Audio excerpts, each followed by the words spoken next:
If you want to practice all of the new PTE questions using artificial intelligence on an online portal that has a similar marking to your real PTE exam, head over to masterpte.com.au to create a free account.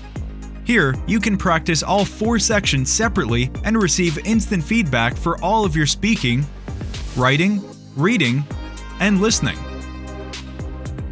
You can also view and compare your answers with others who have already succeeded in achieving a high score.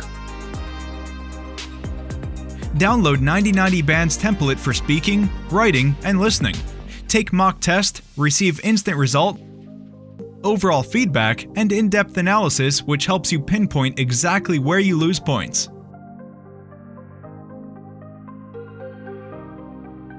masterpte.com.au, the best PTE practice software in the world. In 1943, what became known as the Green Revolution began when Mexico, unable to feed its growing population, shouted for help. Within a few years, the Ford and Rockefeller Foundations founded the International Rice Research Institute in Asia, and by 1962, a new strain of rice called IR8 was feeding people all over the world. IR8 was the first really big modified crop to make a real impact on world hunger. In 1962, the technology did not yet exist to directly manipulate the genes of plants, and so IR8 was created by carefully crossing existing varieties, selecting the best from each generation, further modifying them, and finally finding the best. Here is the power of modified crops. IR8, with no fertilizer, straight out of the box, produced 5 times the yield of traditional rice varieties.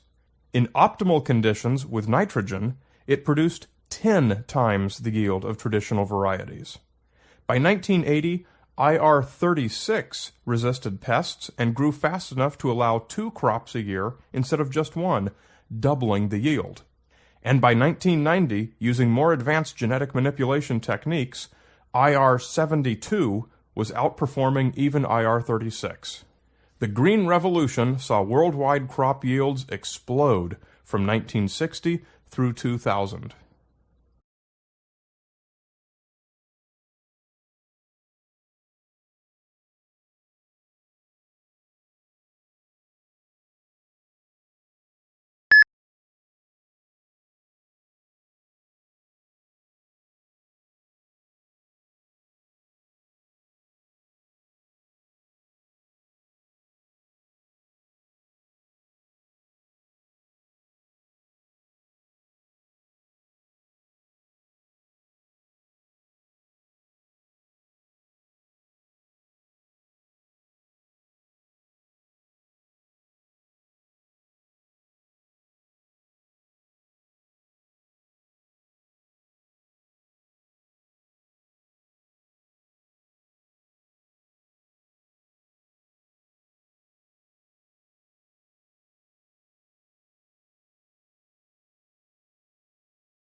Today we will talk about Australia's export business towards China, Japan, US. In the past, Australia was concerned about its geographical location, which may result in Australia being isolated from North America, UK, and later America. Nevertheless, nowadays with the rise of Asian countries, especially China, Australia has become a great export country with a perfect location. Currently, Japan is the largest exporting country to Australia, but China may become the largest one in the future. Australia should take the advantage of China's rise to develop its exports.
The first thing I want to argue is that former civilization is running into pretty profound crisis in its relationship to the rest of nature, which we do and what we have depended on for survival and for flourishing.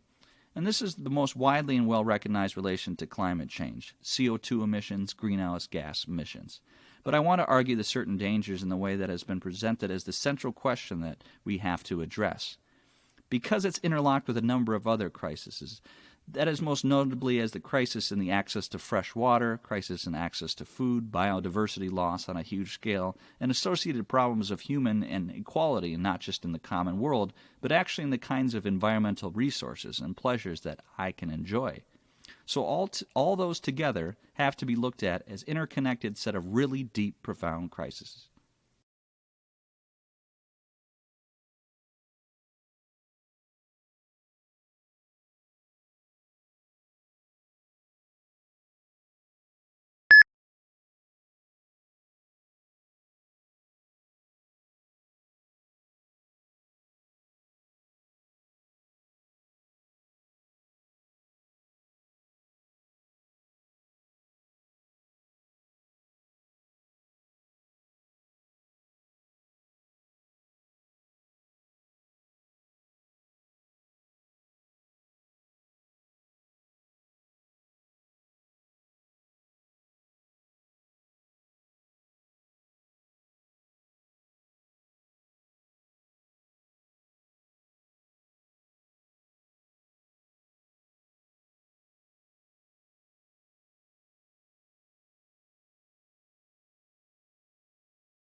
Today's lecture is about a loggerhead turtle, one of the largest turtles in the world, and almost extinct in the USA. They have big heads and short necks. In September 1986, scientists put a tracker on a turtle's shell, and used satellites to track and locate the migration route of the turtle. They reach different localities in different time. The migration takes 3 months, from the South Florida to the north.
Today we will discuss the relationship between the fault lines in the Earth's crust and an earthquake. This dislocation of the rock occurs from the Earth's surface 7 kilometers to several hundred kilometers vertically down to the crust. The earthquake's focus is called the epicenter, which is vertically beneath the interior of the Earth's crust, and the energy releases and transfers through epicenter. The faults are the fracture on the Earth's crust. The position of the epicenters can be identified by the faults map, looking down from the center of the Earth. It will result in seismic wave, which is decreased as it moved away from the epicenter.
What we're going to discuss today is how the Port of London was discovered and what we discovered about it. Now, if you look at the historical records of Roman London, there's only about 14 actual references to London in antiquity, i.e. contemporary references, and of those, only one is in the 1st century. There are none at all in the 2nd or 3rd century. There's only one in the late 3rd century, and there's 4 in the 4th century. So if you're a historian trying to write a history of Roman London, it's very difficult. You don't really have much data. You're going to depend on the archaeological evidence, the material evidence, of the port and indeed the town to have any understanding of what happened then. And so what we're looking at here is, how did we discover about the Port of London? There's no historical documentations, no customs books, no tariffs, no idea of the taxes. We have to understand the port entirely from the archaeological evidence. So that's what we're going to do today. So if we move on to the next slide. I love live streaming, so thank you very much.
Now, the economists calculated, it's a back-of-the-envelope calculation, that removing all immigration controls would double the size of the world economy, and even a small relaxation of immigration controls would lead to disproportionately big gains.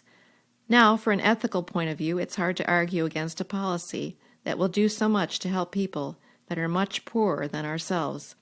The famous RAND study reckons that a typical immigrant who arrives in U.S. ends up with $20,000 a year. That's rough. It's not just the migrants themselves who gain, it's the countries they come from. Already, the migrants working for poor countries, working in rich countries, send home around $200 billion a year. Through formal channels and about twice as that through informal channels. and that compares to the $100 million that Western governments give in aid. These remittances are not wasted on weapons or siphoned off into Swiss bank accounts. They go straight into the pockets of local people. They pay for food, clean water, and medicines. They help kids in school, and they help start up new business. Sample answer: removing immigration control would double the world economy. This policy will do so much to help poor people. Immigrants end up with $20,000 a year from gains in countries they come from. They send home around $200 billion a year through formal channels, which are twice as that through informal channels. These remittances can help local people for living straightly.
"10 years ago, before the use of iPhone or iPad, people's attention interval is about 25 minutes. This number is good. However, nowadays the attention interval has dropped from 25 minutes to only 8 seconds, which means our memories are shorter than that of a goldfish.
What I've decided to provide is the steps I take when analyzing my own questionnaires. However, before I begin, it would be useful to remind you of a few terms we use when taking questionnaires. Questions can be divided into 3 types. This is sometimes called level measurement. Firstly, we have a category type questions, which are also known as nominal questions. These are when participants select from a list of categories for their response, such as male or female, or they may include ethnic origin. Secondly, we have ordinal type questions. These are similar to category questions, but instead of the categories being independent, there is some sort of order between them. If we ask people to indicate their age in categories, this is an ordinal type question. Thirdly, we have continuous questions. These are any questions that can be answered by a number. It could be an open-ended question asking participants to tell you how many times they attended lectures, or how often they used a VLE, or it could involve asking them to rate the importance of intensity of some experience.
The Silk Road is not like what we thought it would be.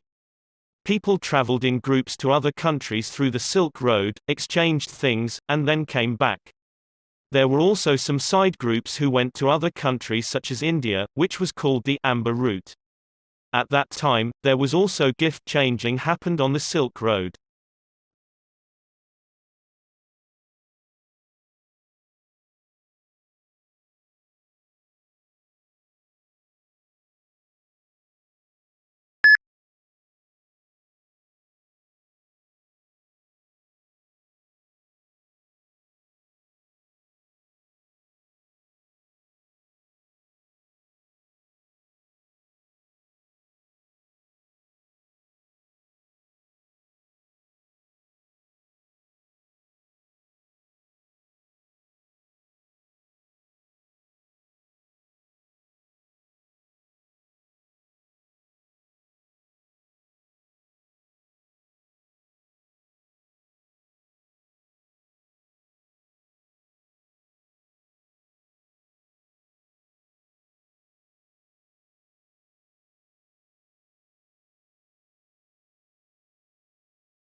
If you want to practice all of the new PTE questions using artificial intelligence on an online portal that has a similar marking to your real PTE exam, head over to masterpte.com.au to create a free account. Here, you can practice all 4 sections separately and receive instant feedback for all of your speaking, writing, reading, and listening. You can also view and compare your answers with others who have already succeeded in achieving a high score. Download 9090 Band's template for speaking, writing, and listening. Take mock test, receive instant result, overall feedback, and in-depth analysis which helps you pinpoint exactly where you lose points.